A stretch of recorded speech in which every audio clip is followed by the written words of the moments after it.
Welcome back into the Lions247 Podcast. We have a pregame episode of our podcast here for you. Thursdays, you've come to know it at this point in the season. Mark Brennan, Daniel Gallen, hop on with me. We're fresh off the practice field from Wednesday evening. We get a chance to go through some of those notes and observations, and then we shifted over towards an upcoming matchup. And we'll be honest with you, not a lot of buzz around the opponent. Purdue's in a bad place right now. They have not won against an FBS team this year. They have not won against Indiana State back in its season opener. And in two matchups against top five teams this year, Oregon and Ohio State, they have been outscored 80-0. Penn State ranked number 4 in the college football playoff, 8-1 on the season, coming off a whiteout win over Washington, favored by 4 touchdowns in this contest. It is the largest road betting spread in favor of the Nittany Lions since a 2018 trip to Rutgers. So a lot of expectations for the Nittany Lions to make good on a lopsided matchup on Saturday. And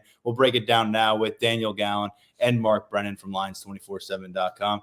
Hello, fellas. Good to get you back on. I know we spent some time watching practice on Wednesday. We'll get to some of that in a moment. But look, the path is very apparent, isn't it, Daniel? This is the number 4 team in the college football playoff rankings. Right now, they're still on the outside looking in to get to the Big Ten championship game in Indianapolis that first week of December, which certainly could hinder their ability to go and pick up a bye week. But it feels like not only is it win and you're in with these 3 games ahead of them, starting with Purdue, but it seems like take care of business and you'll be back in Beaver Stadium as a considerably higher seed than your opponent in that round 1. Definitely. The path is very clear. Take care of business. You finish 11-1, and that puts you in that position that third weekend in December to have 107, 110,000 people back in Beaver Stadium for a playoff game. I think the conversation around the college football playoff rankings this week has been very interesting in terms of where certain people think Penn State should be, where people think other teams should be. AKA, there's 4 Big Ten teams in the top 5, which means SEC fans and SEC observers are not very happy. But that's the way that things are shaking out right now. And the great thing about the college football playoff is that you settle this on the field. It's not only the 4 teams that are in there. And so, I wrote about it a little bit as a tease for Friday morning in my keys to the game. I wrote that for Penn State, it's a little bit not only about taking care of business and winning these games, is that college football we know is a perception game. And who knows how this college football playoff selection committee can be swayed by outside views. We know that the rankings can be manipulated a little bit here and there to get results that you want. So I think that with Penn State, beyond taking care of business, it's a leave no doubt kind of weekend. It's a leave no doubt stretch of games coming up for them. They left no doubt last Saturday, 28-0 lead over Washington in the whiteout, end up winning that game 35-6. And the Huskies came in with a 5-4 record, coming off a victory over USC, had some playmakers, just didn't look like they were in the same league as Penn State. That's what the expectation is this Saturday, Mark. But you've covered your fair share of road trips in the Big Ten where you show up to a campus, think it's going to be a game where you can pretty much file your story by the third quarter, and then it's not quite that way. What are the red flags that Penn State needs to avoid on the road in West Lafayette? Well, they got to bring their own energy. I mean, this place is going to be dead. I've been to some really good games back in '99. Drew Brees, was fantastic against Penn State, and LeVar Arrington and Courtney Brown took over. But this is not going to be that kind of a game. I mean, you really wonder how many people are even going to be there, as bad as they've been. So you have to bring your own energy, and I think. The thing about Penn State is, and you touched on this, and I know we'll get to it more. To me, it's imperative that they come out and play well early. Establish a big lead, and don't worry. Get to the half up, whatever, and then figure out who's subbing and whatnot. But that's where the perception's going to be, because no matter what happens in the second half, I think if they're up big, people are going to recognize that, hey, this is a team that's taking care of business. The other thing, going back to what Daniel was touching on, hey, the SEC, how many years did they get every benefit of the doubt with the college football playoff and everything else? So I don't want to hear it. I mean, at this point, the other thing is, at this point, there are still games to be played. So Penn State's in an enviable position that it's going to be pretty heavily favored in all of these games. take care of business. But for everybody grousing about Indiana, they're going to get their chance. I mean, you're getting your chance next week. So again, I don't want to hear it. Take care of business, do what you need to do. And that's for Penn State and everybody else. So I know it's kind of a manufactured thing from ESPN so they could have this show every Tuesday. And I have as much fun with it as anybody when Penn State doesn't schedule a basketball game over top of it. But yeah, I just don't understand why everybody gets so worked up about it, because there's still multiple games left for everybody to play. And we've seen every year there's upsets, those kind of things. And that's where Penn State just has to guard against all of that, take care of business. There's a lot of 2-loss teams out there hoping for some help, hoping to avoid disaster. If you have one loss or no losses at this stage of the calendar, you are in an enviable situation. There's no doubt about that. Penn State's loss stung a lot of people around here, but to be 8-1 right now with the games they have ahead, it's a good spot. Let's talk about a player who's going to be very important to that playoff push, and especially if they're to reach the postseason, what they can accomplish. That's Nick Singleton. I don't think any of us are going to make the case that they need Nick Singleton to beat Purdue on Saturday. Just to remind people, no wins against the FBS world this year. Purdue is 16th offensively among 18 Big Ten teams. They're dead last defensively.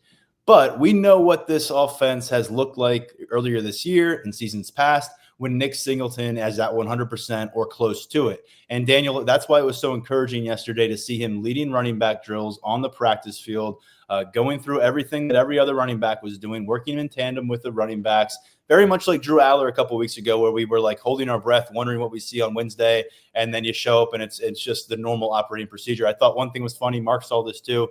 There's a big crowd forming over by the running backs. They're doing ball security drills. We're all looking for number 10. What's he doing? Jaywan Sider yells over in our direction. Nick Singleton is practicing. So he was probably the first to report it out there, but we all got the gist. Number 10 looked pretty good. James Franklin told us that there's confidence that he's going to be able to go. He said it'll ultimately be a medical decision. But Daniel, when it comes to kind of the shroud of mystery around Singleton thus far, maybe in the past 6-7 weeks, and what we make of that moving forward, where are you with it? I mean, I think that you need him out there. I think that's where you start, that the defense looks completely different, or the offense looks completely different. You affect defenses in different ways. I know that going into that UCLA game with Nick Singleton being questionable, and there's a lot of conversation that was like, oh yeah, we don't need Nick Singleton. You know, we're favored by a lot. You can put him on ice, save him for USC next week. And we saw how the offense looked. Like, it was not the explosive, big chunk yardage offense that we saw through the first 4 weeks of the season. It was very station to station. You know, Katron Allen does his best when he takes on that heavier load, but he was a little bit bottled up. And so Nick Singleton just brings a different element that if you're Penn State and you want your offense to be at full tilt, that's what you need. At the same time, though, you want him to be healthy.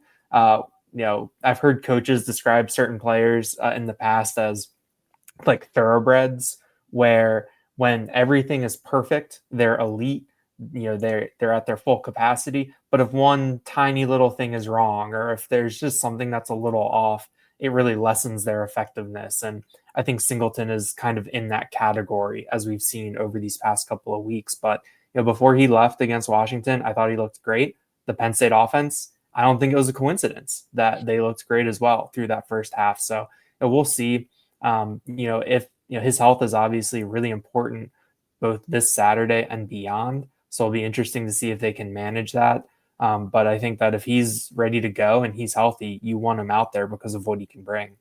Whether it was something to do with Washington's defense or the offensive line of the Nittany Lions, it seemed like Nick Singleton looked his best on the ground since really September in that early stages of the Washington game. He had 30-plus yards in the first possession for Penn State rushing.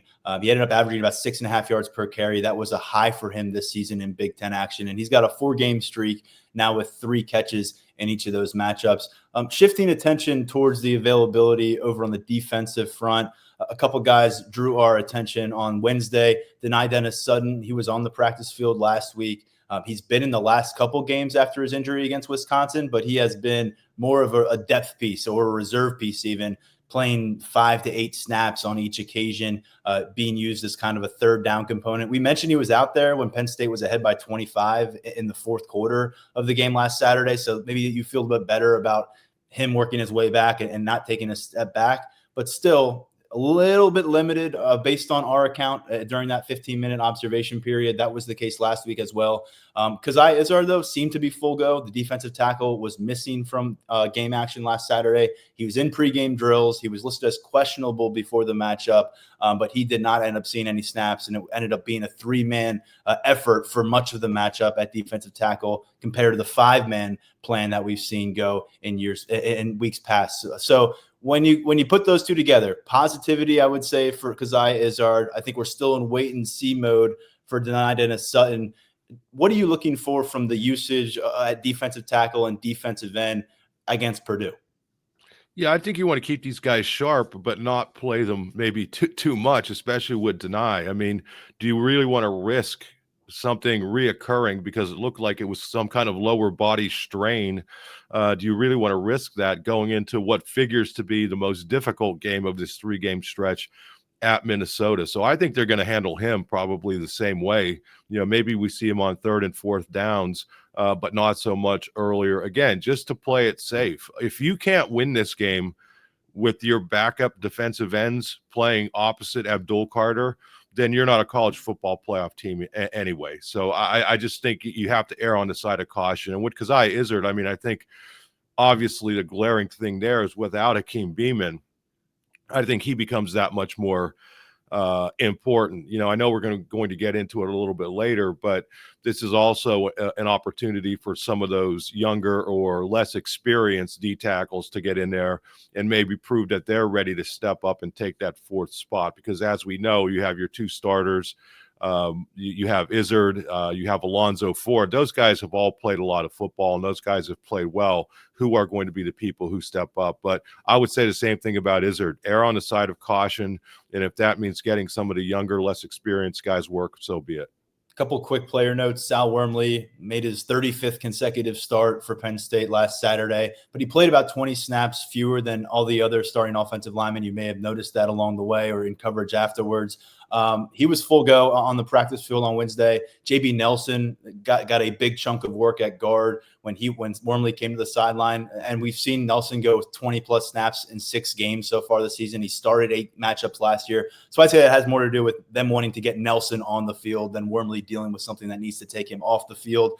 And Caden Saunders, Keon Wiley, a couple guys we continue to monitor at practice. They were both involved out there again, as they were last week. Both of them were listed as out. Of course, Caden Saunders has not played in a game since September, has not played a game on offense all season. He was relegated to punt returner.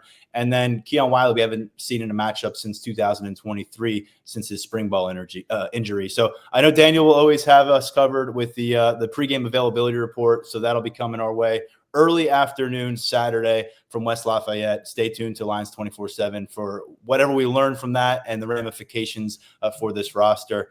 Let's get into this matchup. If you missed it on Wednesday, we had a conversation with Sean Williams within this 247 Sports Network. He broke down the Boilermakers' pretty troubling situation right now, spent a solid 15 minutes with us going through some players to watch on their end, but really trying to paint a picture of what has gone wrong for Purdue to this point. When we look at Penn State's part of this, I think Mark referenced it earlier, and I'm going to throw it your way too, Daniel. Can Penn State bury this hapless Boilermakers squad early and get it done with? Or is this a competitive or more competitive than anticipated matchup that lingers into the 3rd quarter, forces you to keep your starters out there, and maybe complicates matters for how you would have wanted to draw up the next few weeks? I mean, it would make everyone's lives a lot easier if Penn State just went out and ended it, by the midpoint of the 2nd quarter. Looking through Purdue's schedule, I mean, really the only games that they've been able to keep it close or make it interesting is against, they had the 1-point overtime loss to Illinois and then a 6-point overtime loss to Northwestern.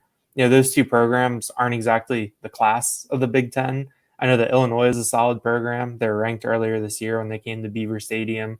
Northwestern never really bottomed out after Pat Fitzgerald left like we thought they would last year. And I think David Braun's done a nice job there, but it's not the elite of the elite. Like you laid out, Tyler, against Ohio State and Oregon, combined 80-0 score. And if Penn State thinks it's on that tier, they're going to need to go out and do something similar. And so, yeah, I do think that, it's Purdue at home.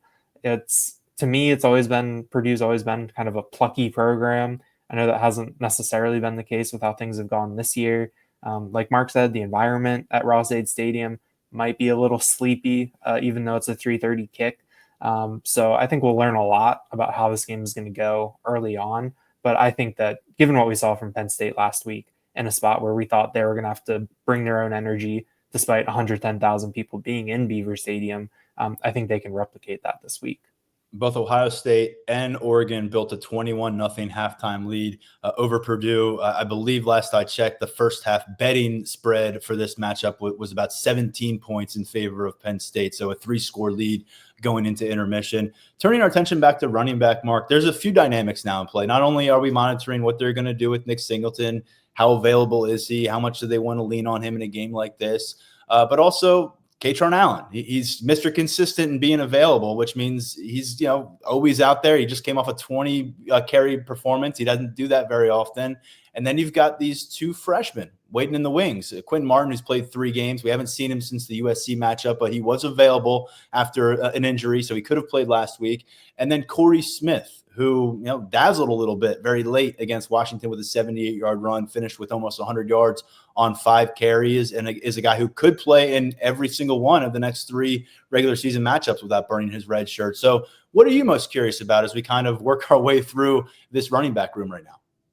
Well, we saw Corey Smith in a scout team jersey yesterday, so I wonder that may impact my bold prediction later. I'm a little bit nervous about that at this point, but I just kind of going back to what we were talking about before. I mean, whether or not Nick Singleton could go, and it sure looks like he can, just played smart with him. I mean, you have these 2 young backs. It's not going to hurt to get them playing time. We've seen what both of them are capable of doing, and you're looking at one of the worst defenses. It is the worst defense in the Big Ten. So, why not give them a little bit of an opportunity? So I don't see any value in overworking a Nick Singleton in this game. I do see value in getting him enough reps that he's able to stay sharp.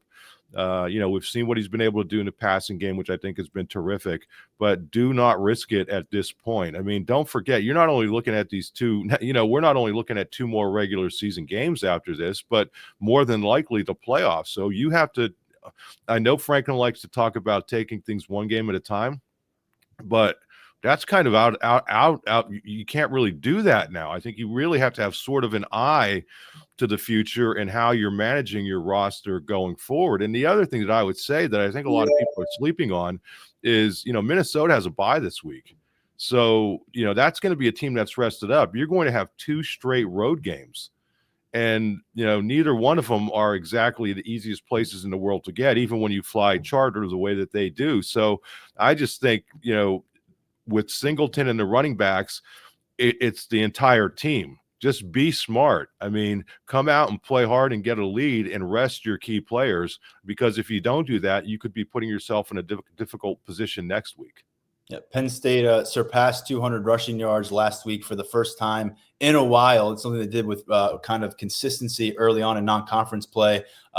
Purdue surrendering on the season 199.9 rushing yards per game. That's not a place you want to be defensively. And in fact, it's 35 yards on the ground more than anyone else in the Big Ten is giving up per game. So they are far and away the worst at covering the ground defensively. Daniel, on the flip side of that, Penn State's defensive front is coming off a really strong performance. We mentioned that they were without Keziah Izzard. They had denied Dennis Sutton and definitely a scaled back role. And then it was the first game without Akeem Beamon, the 6-year senior who is no longer with the program, who had been playing, relatively the 5th defensive tackle role for much of the season. But they got it done in a big way against the Huskies, shut down their running back who came in with some momentum. With what we already discussed with Mark, and then factoring in Beeman's absence, he's not coming back.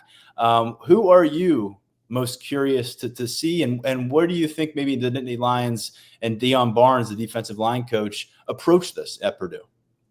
I think the 2 names that I'm looking for to kind of tease the freshman conversation a little bit are Max Granville and Xavier Gilliam.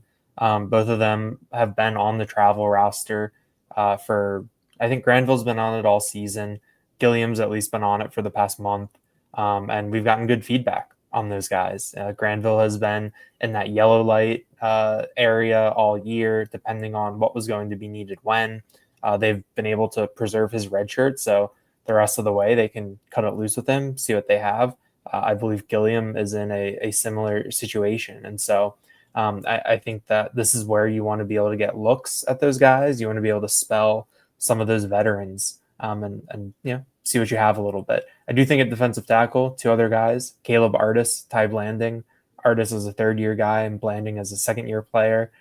We have not seen much of them over their careers here at Penn State on the defensive side of the ball. Artis has played a bunch of special teams. And so I think those are 2 guys too that, if you can rotate in, steal some reps for, away from Jay Thomas, Zane Durant, give those guys a little bit of rest. I think those are some other names that you could see. You know why else that it's important to see what those young guys can do? Devontae Thomas is a 6-year senior. Hakeem Beeman's already out the exit door. You've got Alonzo Ford is a 5th-year guy. He can come back with COVID eligibility. I believe Izzard is done with eligibility after this year. He's a 5th-year senior. I don't know if he falls in that COVID category. It's a little tricky, but you've got a lot of guys that are moving on. And by the way, the one junior that we can talk about there, Zane Durant, he's putting up some serious production and film that could encourage him to go pro. Mel Kiper had him as a top 10 defensive tackle. So that's a unit that could look a lot different come next year. The longer looks at some of these younger pieces could be key. Defensively, Mark, it sure seems like there's a lot of ways to get after this Purdue team. And they've got Hudson Card, who's played a lot of football. He was at Texas before Purdue. He's thrown a bunch of passes in a Purdue uniform, but it has not been a dynamic offense by any means with him at the helm. Devin Maccabee at running back. James Franklin joked it feels like he's been there forever. He's averaging 6 yards on the ground, but they haven't had a lot of opportunities to let this ground game lead the way because of the deficits they've faced. If Penn State is able to put this one in the win column and do it definitively, what does it look like on defense when you kind of forecast that? Just getting back to what you said, I mean, force this team to pass the ball. Hudson Cardi has 8 touchdowns, 5 interceptions.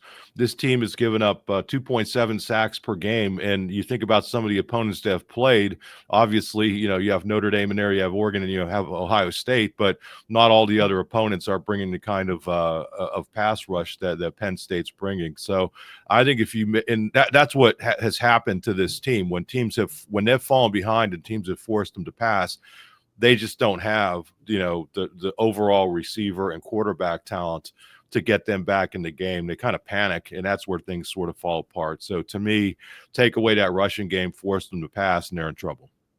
Daniel, offensively, same kind of question for you. What's the blueprint for a pretty much perfect day on that side of the ball at Purdue from your angle? I mean, it's pick your poison with how bad the Purdue defense has been this year. They can be had through the air, which I'll get to a little bit later in my bold prediction. And they can be had on the ground, like you said. And so I think that if you can establish things on the ground early, maybe shorten that game a little bit, get to the second half quicker with a lead, I think that that's a good formula too. But I also think that if you want to see if Drew Aller can air it out, if you want to get that passing game really, really going again after it took a step forward last week, I think that's an option too. I mean, I think that Purdue's been bad enough this year that pretty much any way you slice it, you can have a successful game plan.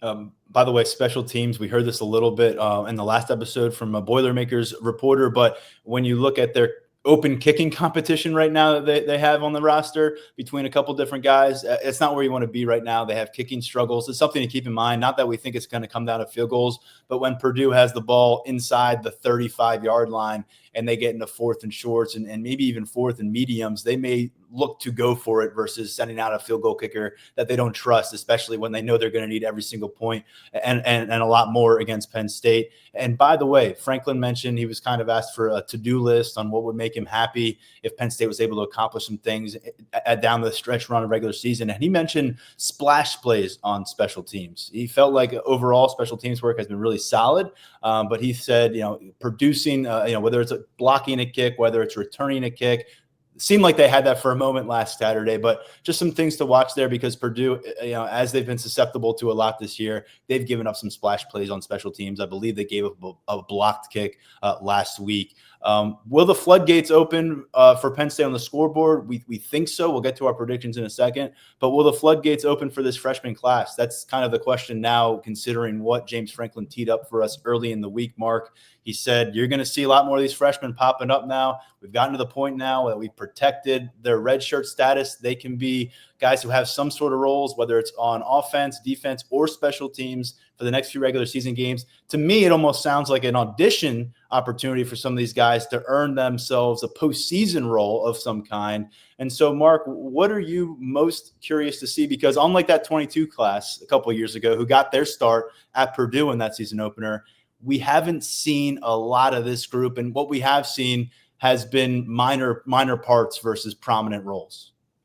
Yeah, I texted you guys about this, but Franklin on Monday, I always want to say Tuesday. I mean, I'm still in that mode, but he mentioned 11 different freshmen who, haven't really played a lot, who he's looking to get a look at. And I was surprised by the one name that was missing was Ethan Grunkemeyer.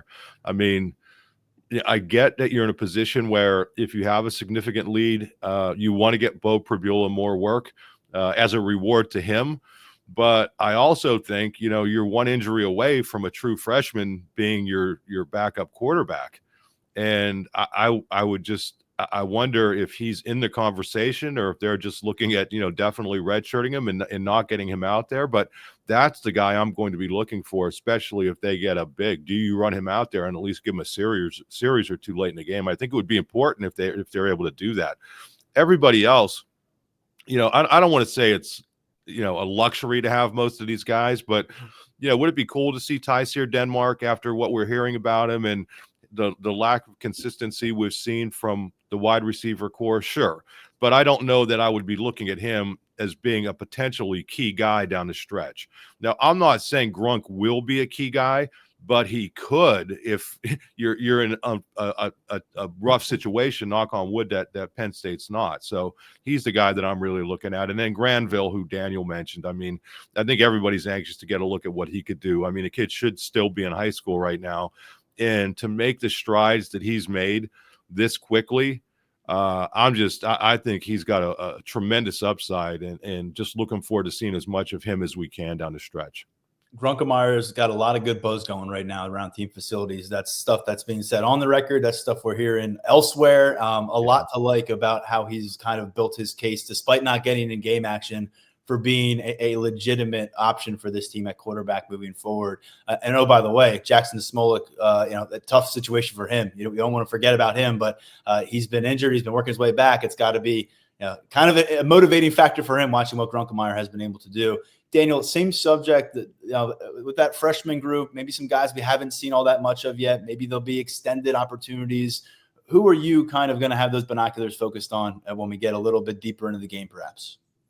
I thought it was interesting, the offensive linemen that James Franklin brought up, Donnie Harbor and Egan Boyer. Those are two of the players when you talk about guys having to transform their bodies when they get to campus, but it's kind of the inverse of one another, with Egan Boyer having to bulk up, Donnie Harbor having to refine himself a little bit when he got here. We know how difficult it can be to play in the trenches as a true freshman. Cooper Cousins is the big exception to this rule. And so I think to maybe get some eyes on the progress that those two guys have made, Boyer at tackle, Harbor on the interior, I think would be a neat look for us at this point in the year. Cooper Cousins, by the way, haven't seen him a lot. He's gotten like a handful of snaps each week, very reserved situation. Would love to get a chance to see him go, knock around some defenders again. It's been a while. And then I think, but where I land on this, you mentioned Tyseer Denmark, Mark, so I won't go down that route again. But Anthony Specca, that is a position where we've heard it all season long. And you and I got in a big debate about this before the Bowling Green game when it didn't matter at all. But Specca has always come across, and what we've heard about him and feedback from Lash Building, what we saw of him in a small sample size against Kent State, productive, accountable. They need some solutions right now, linebacker. Apparently, Tyler Elson's got some bumps and bruises. He hasn't really been a key participant in Big Ten action anyways. but I don't think you can just get by on relying on Dom DeLuca, Tony Rojas, and Kobe King and crossing your fingers. We just haven't seen enough of Tammy Robinson or Dakari Nelson to trust them to this point. Maybe the staff has, but perhaps they haven't because they're not putting on the field much. So to me, what does the freshman have? He's got opportunities here in the next few weeks to go out there and maybe earn himself a spot. I think that's the kind of like secondary role on a playoff team that you could address here with Anthony Specca. Could he be a two deep component for you who gets, a dozen plus snaps on a consistent basis going into the postseason? He has a chance here to maybe create that case for himself. So that's where I'm looking here. And I put it out there, get Tyler Warren to the sideline as soon as you can. And that might mean more looks at Luke Reynolds because we haven't gotten a lot. Mark, you noted in the press box last Saturday, it feels like he's pretty much had grunt work out there when he's been in a tight end. Would love to see him get a chance to get some targets because I guarantee if he's in a 50-50 ball situation or he's in a matchup downfield one-on-one, he's probably going to have that edge against whatever Purdue defender it is athletically. So maybe we get a chance to see him showcase those skills, a glimpse toward the future beyond Tyler Warren. Let's get into, I think we're pretty good skipping our players to watch, unless you guys want to get into it. We could do it. We could do it. Players to watch then. And I put that out there. I know Mark's got some travel on Thursday to get himself out to Indiana on Friday. Go to Baltimore. Yeah. But Mark, we're good to roll. Why don't you start us off on this one with players to watch? Yeah, they really need to get Omari Evans going. No catches in the last 3 games. Just has not been the factor that he was in the non-conference play. So a guy averaging nearly 22 yards per catch. When I'm saying they should be resting different players, this is not the guy. They need him. He needs to be out there and getting a bunch of snaps, and they need to figure out how to get the ball in his hands because he is a dynamic playmaker, and I think they have to kind of rediscover what he's been able to do. So I think they're going to do that this game, and I think Omari Evans plays well. Daniel, how about you? Oh, Daniel, you muted, my friend. I had that one teed up right there. I was full go on Omari Evans.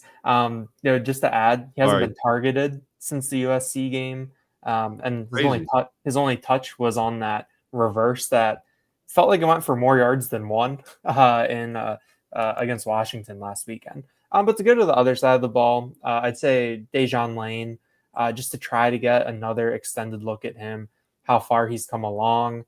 I don't necessarily know that situation.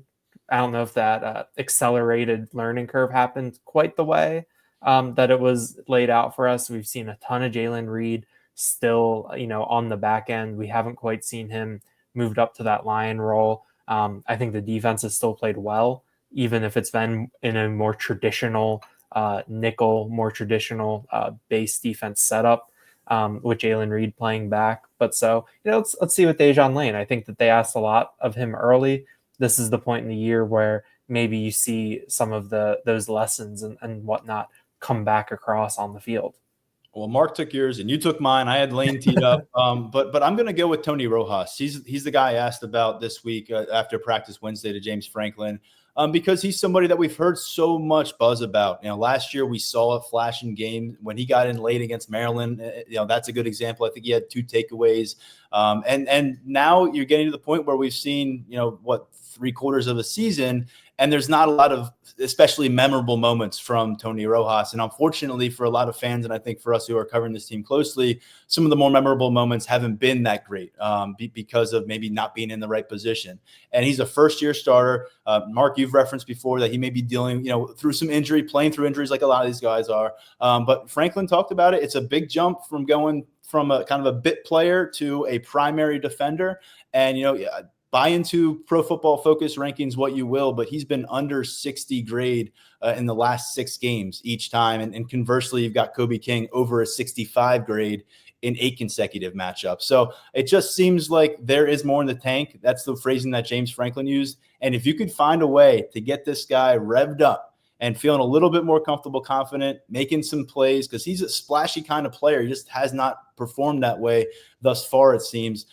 If he can find that here in the next few weeks where they're going to have overmatched opponents, where it feels like Tony Rojas should be athletically advantaged against pretty much most of the people sharing the field opposite, you'd like to see that flash, because if it doesn't do that, then you're banking on it happening in the playoffs. And I think that's more of a precarious situation considering what they got at linebacker. So I'll go with Rojas for this one. And Daniel, when we get to our score predictions and bold predictions, we're going to begin with you. I'll start with the score prediction, which if you check Lions247, we are very aligned across the full panel on how this one's going to go. I have Penn State 42, Purdue 6. I think that's pretty self-explanatory with how we've talked about both of these teams up to this point. As for bold prediction, Purdue has allowed at least 260 passing yards in the past 5 games, and they have allowed 3 touchdown passes 3 times in that span. I think we'll see Drew Aller hit both of those marks, at least 260 passing yards, at least 3 touchdowns in his return to where he made his debut that night back in 2022. Also, in terms of guys returning to where they make their debuts and players to watch, Abdul Carter gets to go back to where he played 1 snap and was ejected for targeting. So we'll see what he has for an encore. But focus with Aller. I think that we'll see some of those big passing plays. Maybe we'll see Omari Evans hit a deep shot again. But yeah, I think it's going to be a big game for Aller. That was a hell of a game to open the 2022 season. And Sean Clifford leads that touchdown drive at the end. Aiden O'Connell was dealing for much of the matchup. Kevon Lee scores the game-winning touchdown. Mark, do you anticipate a nail-biter? I do not. I mean, I think Penn State's going to be up 28, maybe 30-0 at the half, and cruises to a 38-7 win. I know that's not as many points as a lot of people think, but I really do think if they're fortunate enough to get that sort of lead, that the coaching staff is smart enough to maybe dial it back. I guess the one concern with that pick is if you do get a bunch of these young players in, they're going to be chomping at the bit and maybe, wanting to get after it a little bit. And that'll go along with my bold prediction. Tyler and I were a little bit the same, but also a little different. Penn State hasn't gotten a touchdown from a true freshman on offense this season. I think it happens in this game. I predicted it was going to be Corey Smith because he caught a lot of flack for being tracked down from behind, but then we saw him in the scout team. So maybe it'll be him. Maybe it'll be Quinn Martin. I'm not sure who it'll be. Maybe Tyseer Denmark, but I think a true freshman scores a touchdown. Daniel, I hate to put you on the spot, but you may know better than I because you were watching them last week on offense. Was Corey Smith in a scout team jersey last week? Do you recall? Because I know Quentin Martin was in his own jersey last week too. I'm blanking, but there's a chance he might have been. Yeah. Both guys are going to travel, I think. I mean, they have been. Both guys have been traveling, so I don't think I'm way off. So I'm not going to change my bold prediction regardless. But I'm holding it out there. Yeah, I think it's still a good pick regardless of what jersey number he was wearing at practice. I'm with you. I'll give my bold prediction first because it's a little less bold because it's following yours up. But I think that you're going to have a freshman score a touchdown and a freshman involved in a takeaway. So 2 splash plays on both sides of the ball. Maybe they happen on the same play, and it's the same player. That would be pretty cool if you get a pick 6 or a fumble recovery return by Anthony Specca. But I no freshman has scored. No freshman has been involved in a takeaway. So to get those both done against Purdue, I'm telling you, to get a little bit of a swell of your young talent on this roster at this point in the season, it could be a really nice kind of finesse move for this roster management of Andy Frank and James Franklin and this coaching staff. And I got 41-6. Me and Daniel, we didn't pick the same score again, but we were 1 point off. It's been so many close ones. I'm never invited to those calls, those strategy where you guys decide to pick the same score. The meeting of the minds before we file our predictions. But yeah, 41-6. The best part is Doan and Calvaruso had the exact same score. So yes, and it was also a convincing win for Penn State. Many of us, everyone here on this panel, believes they will cover that 4-touchdown spread. I believe that I mentioned earlier they won on the road in 2018 to Rutgers as a 28.5-point favorite. Last time it was this big. They won by 13 that day, but this Purdue team has been a different level of stink thus far. We'll see if we sound stupid, and this one's a lot more competitive, but we'll find out together come Saturday. Plenty of coverage coming your way at Lions247.com. Before the game, check out their coverage. Mark and Daniel will be at the stadium very early, watching all the pregame warm-ups and everything to try to get us as educated as possible before kickoff. And then Daniel and I will get back to you with a post-game podcast on Saturday night, breaking down game number 10 on the schedule. Fellas, safe travels. Thanks for joining me for another one of these, and I'll talk to you both real soon. Thanks, Tyler. Good. On behalf of them, I'm Tyler Donahue. This has been the Lions247 Podcast.